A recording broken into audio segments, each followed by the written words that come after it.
She had always moved through the world as a ghost, and for 20 years that was exactly what she was supposed to be. Her name, the one she was born with, felt like a foreign object in her mouth, a relic from a different lifetime. To the handful of people who knew her by the name on her current driver's license, she was Claire, a quiet woman in her late 40s who kept to herself in a small, dusty apartment on the outskirts of San Diego. She worked the night shift at a rundown all-night diner off the I-5, a place where the coffee was burnt and the clientele was mostly long-haul truckers and folks who had nowhere else to go. Her uniform was a faded blue polyester dress, and her life was a carefully constructed fortress of solitude. The diner was her camouflage, the constant hum of the refrigerators, the greasy smell of hash browns, the predictable complaints about the eggs. It was a white noise that drowned out the memories that clawed at the edges of her consciousness. She kept her head down, her gray-streaked brown hair pulled back in a tight, no-nonsense ponytail. Her face, etched with fine lines from sun and stress, was deliberately unremarkable. She never talked about the past. When asked, she'd offer a vague story about a failed marriage and a desire for a quiet life. It was a thin veil, but it was enough for the transient world of the diner. Her only real companion was a worn leather jacket she kept in her cramped apartment closet. She hadn't worn it in years, but sometimes, late at night, she would take it out and run her fingers over the patches sewn onto the sleeves. One patch, in particular, was a source of a strange private comfort. A stark trident, the emblem of the United States Navy SEALs. It was a piece of her soul stitched onto leather, a silent testament to a life that no longer existed. It was a secret she guarded with her life, a piece of her true self in a world of lies. That secret, however, was about to be ripped violently into the open. It happened on a Tuesday night, the kind of slow night where the only sound was the buzzing of the neon sign outside.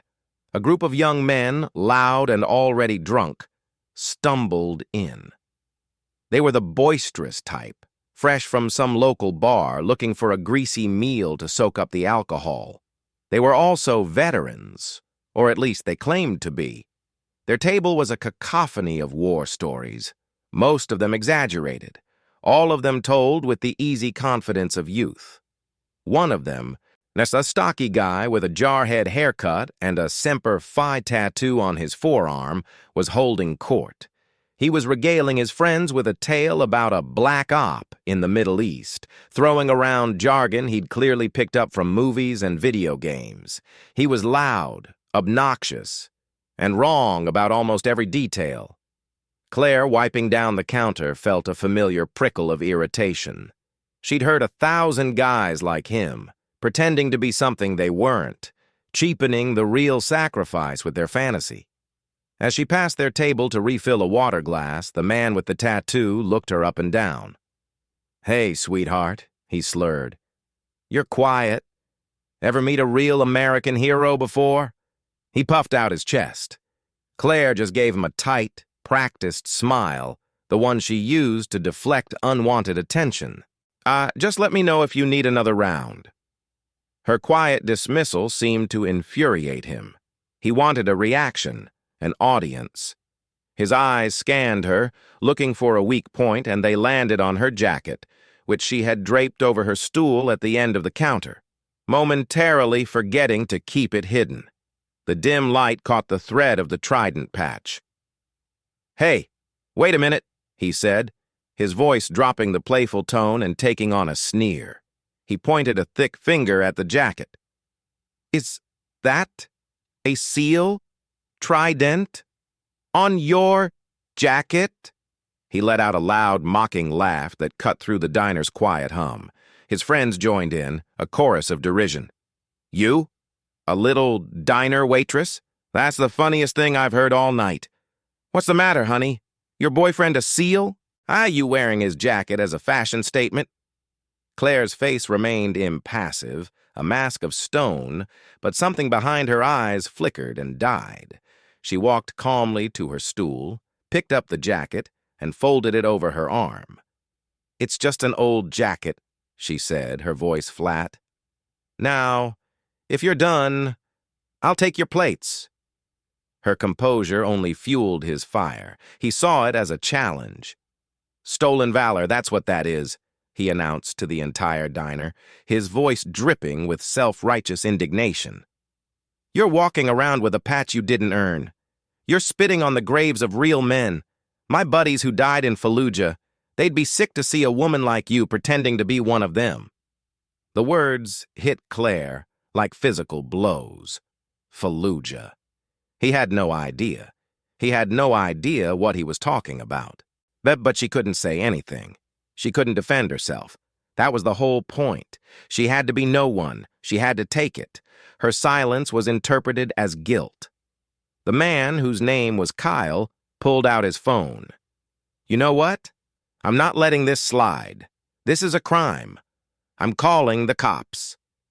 Claire's heart hammered against her ribs, a frantic, caged bird. Not the cops. Anyone but the cops.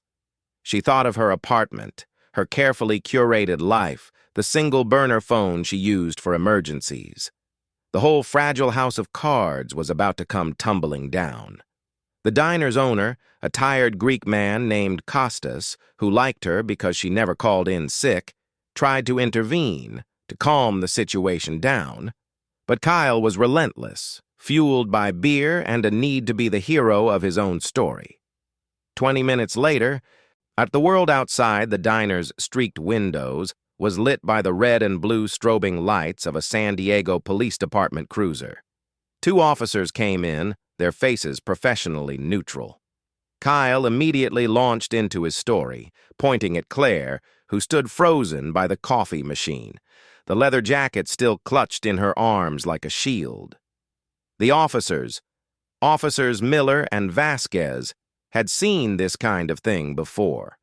Stolen valor was a federal offense, but it was often a messy he said, she said kind of situation, especially with a drunk complainant. They approached Claire, whose ID identified her as Claire Jenkins. "Ma'am," Officer Miller said, his tone firm but not unkind. "Is that your jacket?" Claire could only nod. Words were impossible. "Can you explain the patch?" Again, silence. She looked from the officer to Kyle's smug, triumphant face and back again. What could she say? "Yes, officer. I earned that trident in a class of 120 men. I've killed people with my bare hands, and I've been hiding for 2 decades from things I can't even tell you about." It was absurd. It was impossible. Her silence was all the confirmation Kyle and the officers needed to suspect something was wrong. Officer Vasquez gently took the jacket from Claire's rigid arms and examined the patch under the diner's harsh fluorescent light. It wasn't a cheap iron-on replica. It was a high-quality embroidered patch, the kind that looked official.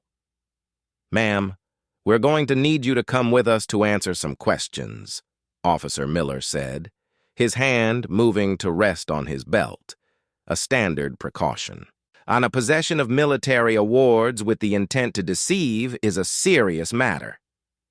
As they led her out of the diner in handcuffs, the cool night air hitting her face, Claire Jenkins, the ghost, the waitress, the nobody, ceased to exist. In her place stood a woman about to be thrust back into a world she had spent 2 decades trying to forget. The ride to the station was short, but in her mind, it was a journey across an ocean of time.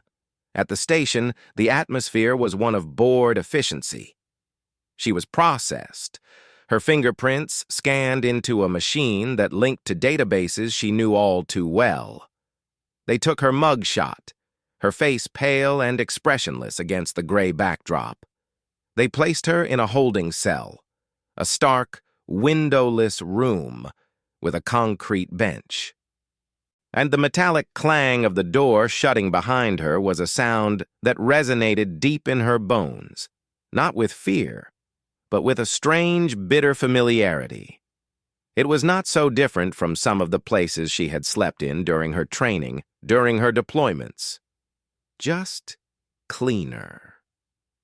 She sat on the bench, her back against the cold wall, and for the first time in years, she allowed herself to think. She didn't think about Kyle or the diner or the absurdity of her situation. She thought about names.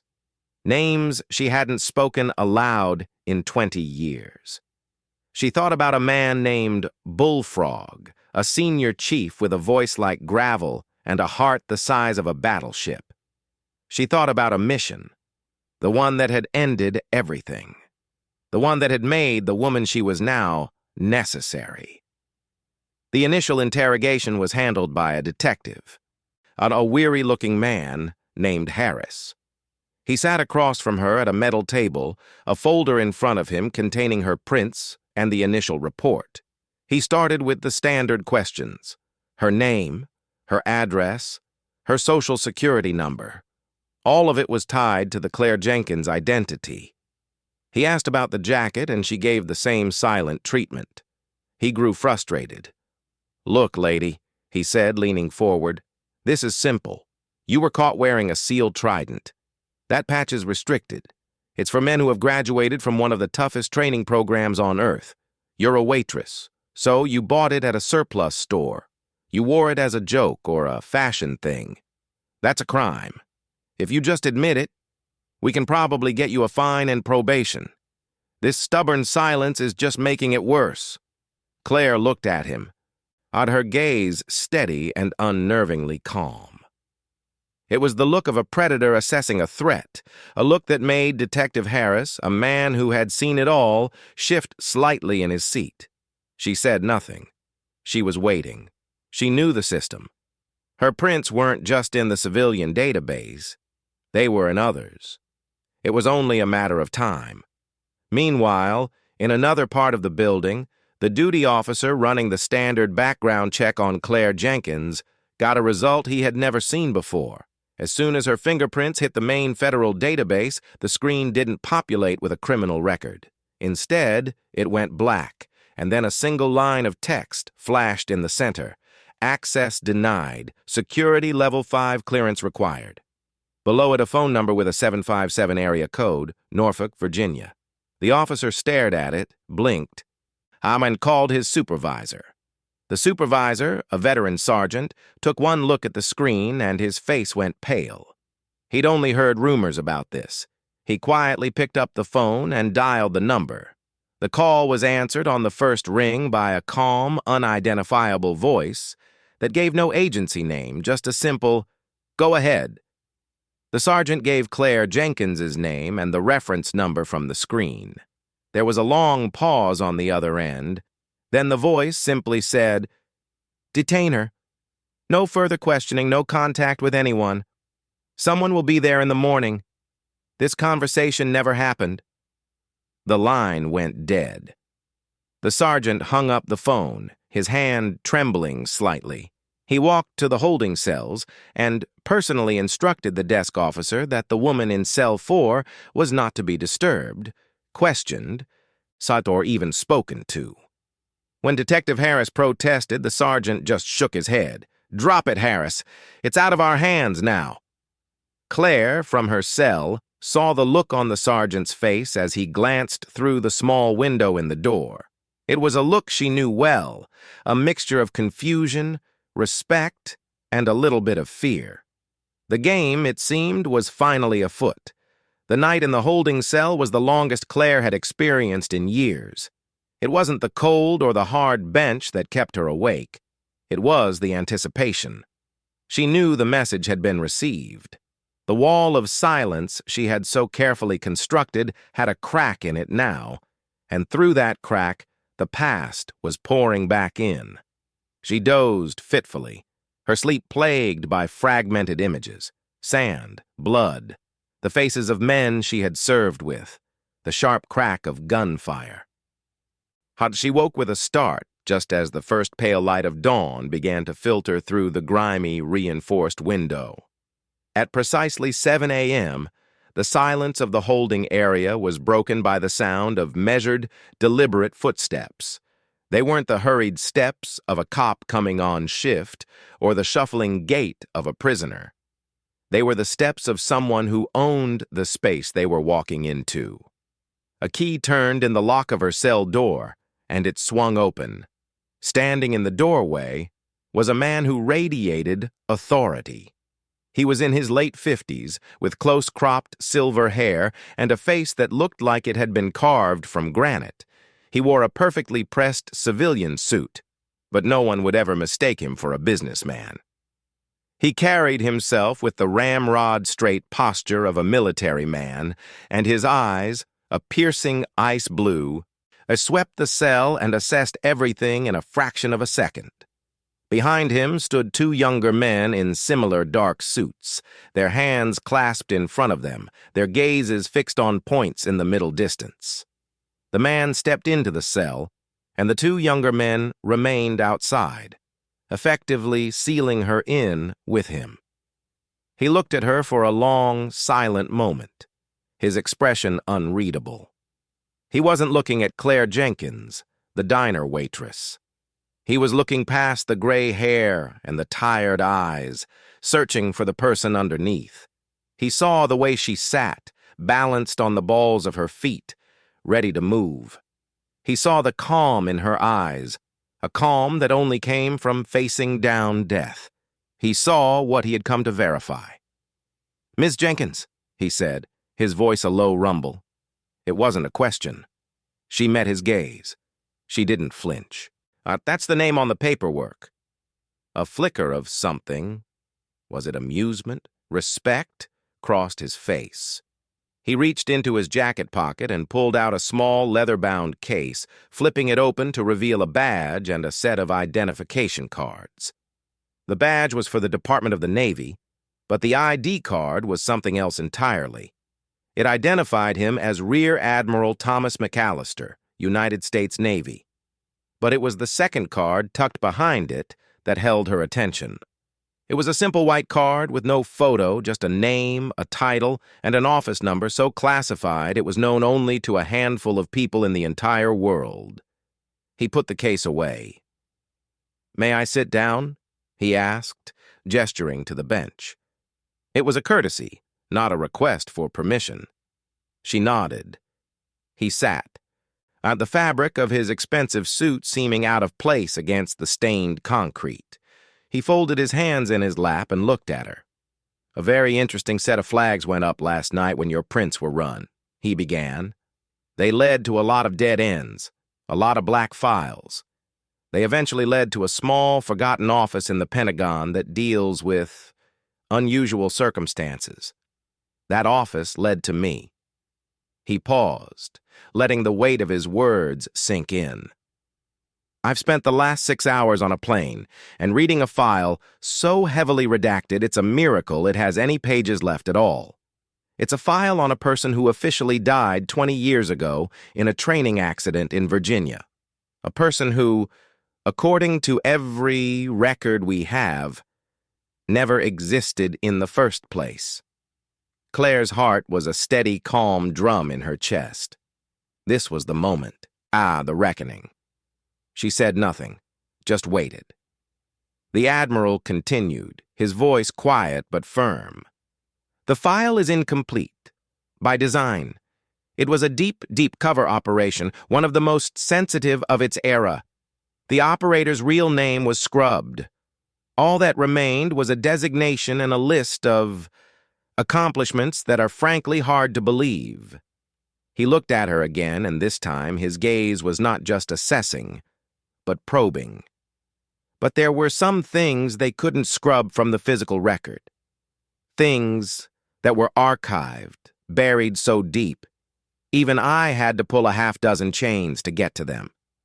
Photographs, for instance, of a young woman with the same eyes, the same bone structure. He leaned forward slightly.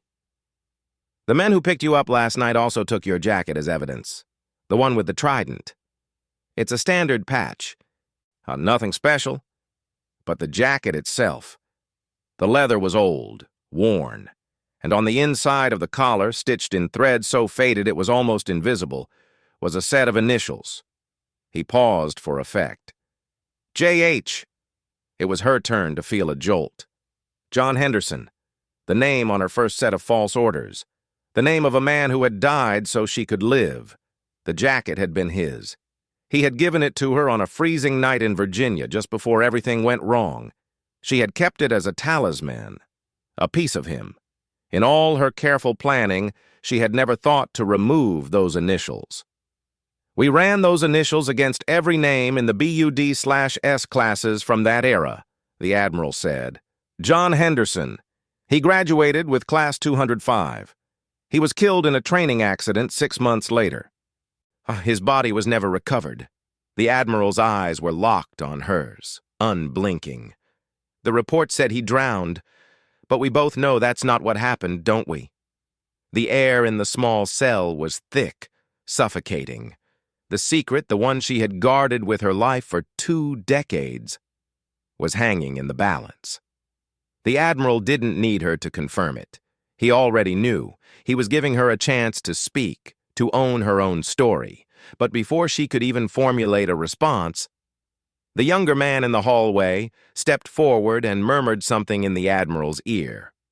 The Admiral nodded, a look of profound gravity settling on his features. He reached into his pocket again, but this time, he pulled out a small tablet computer. He swiped the screen a few times, his brow furrowed. Then he turned it so she could see. On the screen was a photograph. It was grainy, clearly taken from a long-distance surveillance drone. It showed a desolate mountainous region. In the center of the frame, barely visible, was a small cluster of makeshift structures, a village or a camp. The Admiral zoomed in. Near the largest structure, a man was standing, looking up at the sky. He was thin, gaunt, his clothes little more than rags, but his face, even blurred by distance and pixelation, was unmistakable. It was the face of a much older, much wearier John Henderson. The Admiral set the tablet down on the bench between them. His voice, when he spoke, was no longer that of an inquisitor, but of a man sharing an impossible secret. "He's alive," he said, quietly. "He's being held in a place we can't get to, by people we can't officially acknowledge. We've known for about a year. We've tried everything. Diplomacy is impossible. An overt military operation would start a war. We needed a ghost. Someone who knows the terrain, the players, and most importantly, someone he would trust. The only person in the world he would trust." He looked at her, his ice blue eyes holding a plea. "We didn't know you were alive until last night. We thought you died on that mission too. The file was sealed so tight even we didn't know your cover identity. We were going to have to approach a complete stranger, try to build a rapport from scratch. But now..." Claire stared at the image on the tablet. John. He was alive. All these years she had mourned him, carried his jacket as a relic of a man she had loved and lost. She had built her entire life of silence on the foundation of his death. And it had all been a lie. He had been out there, suffering, surviving, waiting. The trident on the jacket, the one that had gotten her arrested, was a symbol of a bond that time and circumstance had failed to break. The Admiral stood up. He straightened his jacket and looked down at her, the ghost, the waitress, the warrior. "The men outside will take you somewhere safe. You'll be debriefed. You'll have access to every file we have. And then, if you're willing, we're going to give you a chance to bring him home. You won't be Claire Jenkins anymore. You'll need to become someone else, someone from a long time ago." He paused at the door. "The ink on that patch," he said, his voice thick with a respect he hadn't shown before. "It's real. And now, we need it to be real again." He gave a curt nod and stepped out, and leaving her alone in the cell with the impossible image of a ghost on a tablet screen and a future she could never have imagined.